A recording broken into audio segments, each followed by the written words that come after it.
by saying there's no nationwide outbreak, what exactly do you mean, sir?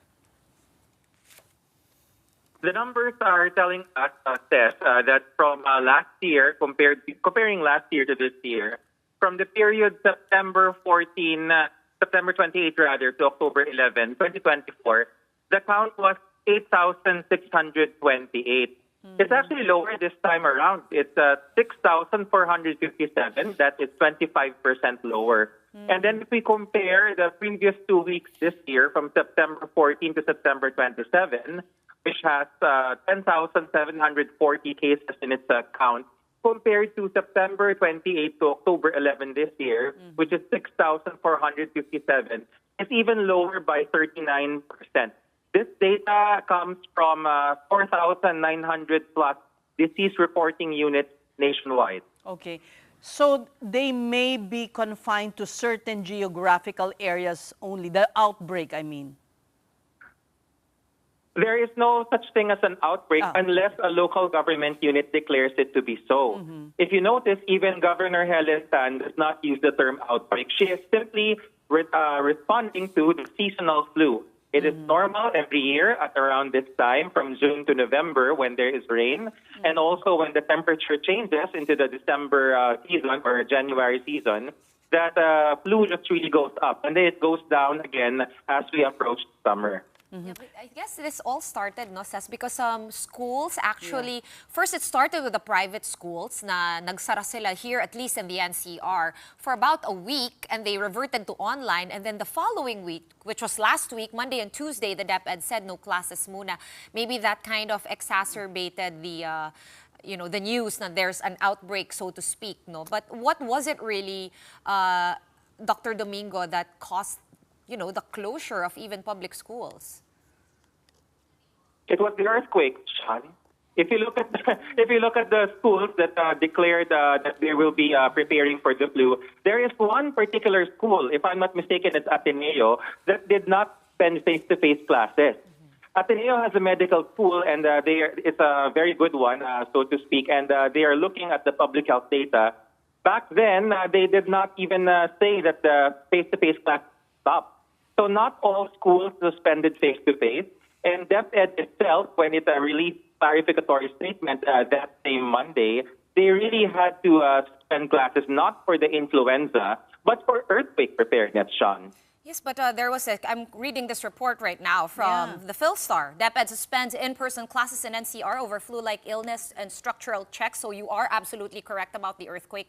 But they did also say they were going to use the time to disinfect. Is that just the normal flu or respiratory virus that goes around that you mentioned? It's not only the flu that they were disinfecting against, Sean. They were also disinfecting against hand, foot, and mouth disease. They were also cleaning the surroundings against dengue. It's logical for a school that's suspended because of the earthquake preparation to make use of the same time to prepare for any eventuality when it comes to illnesses. It's not an influenza outbreak, Sean. Okay. All right. But what is causing, everyone's, the population is quite anxious about flu.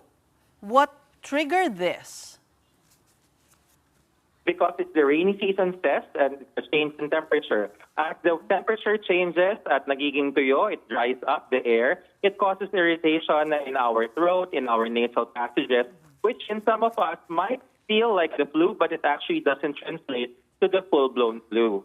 Now, there are also cases of the real flu, and that's actually the number one cause, influenza A, followed by rhinovirus, which is your common cold, and then followed by enterovirus, which is the gut bug sa ating stomach and the intestines.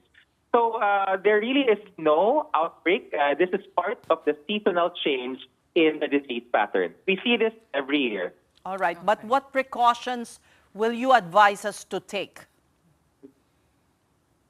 The precautions would include washing our hands with soap and water so that we don't spread the virus, especially when we sneeze, which means we also don't cover our mouths using our hands. It's best to sneeze into our elbows or maybe into your upper arm, into your sleeve. And then, as we always say, we need to eat the right food.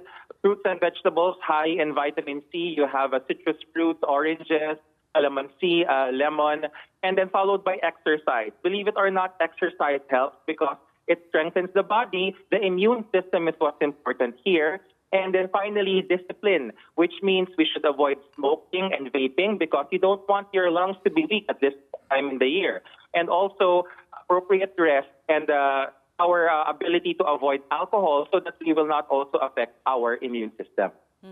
Aside from Quezon, going back to the other areas which may have seen an uptick in cases, are there others in other provinces or parts of the country that have had a significant increase?